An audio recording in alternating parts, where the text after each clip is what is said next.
మంత్రిగా అభివృద్ధి ముద్ర, విదేశాంగ మంత్రిగాను సేవలు, జీవితమంతా కాంగ్రెస్లో చరమాంకంలో బీజేపీకి అంటూ కర్ణాటక మాజీ ముఖ్యమంత్రి, కేంద్ర మాజీ మంత్రి ఎస్ఎం కృష్ణ కన్నుమూశారు.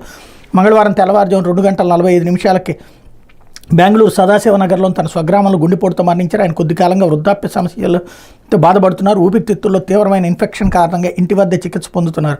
ఆయనకు భార్య ప్రేమ కృష్ణ, 2 కుమార్తెలు మాళవిక, శాంభవి ఉన్నారన్నటువంటి వార్తని హైలైట్ చేశారు. అయితే విడుదల రజనీ తీసుకున్నది 2 కోట్లు. ఐపీఎస్ అధికారి జాషువా, రజనీ పిఏ తలో 10 లక్షలు. శ్రీలక్ష్మి బాలాజీకి వారి యజమాని బెదిరించి వసూలు, రజనీ అడిగినంత ఇస్తారా, 50 కోట్లు జరిమానా కడతారంటూ బెదిరింపులు, వీరిపై క్రిమినల్ కేసులు పెట్టాలి ప్రభుత్వానికి విజిలెన్స్ నివేదిక. పల్నాడు జిల్లా ఎడ్లపాడులో శ్రీలక్ష్మి బాలాజీ స్టోన్ క్రషర్ యజమానులను బెదిరించి వైకాపా నాయకురాలు మాజీ మంత్రి విడుదల రజనీ, ఐపీఎస్ అధికారి పల్లె జాషువా 2.2 కోట్లు అక్రమంగా వసూలు చేసినట్టు విజిలెన్స్ అండ్ ఎన్ఫోర్స్మెంట్ విభాగం తెలిసింది. అందులో 2 కోట్లు విడుదల రజనీ, 10 లక్షలు జాషువా, మరో 10 లక్షలు రజనీ పిఏ తీసుకున్నట్టు నిర్ధారించి వీళ్ళందరి మీద క్రిమినల్ కేసులు నమోదు చేయాలి.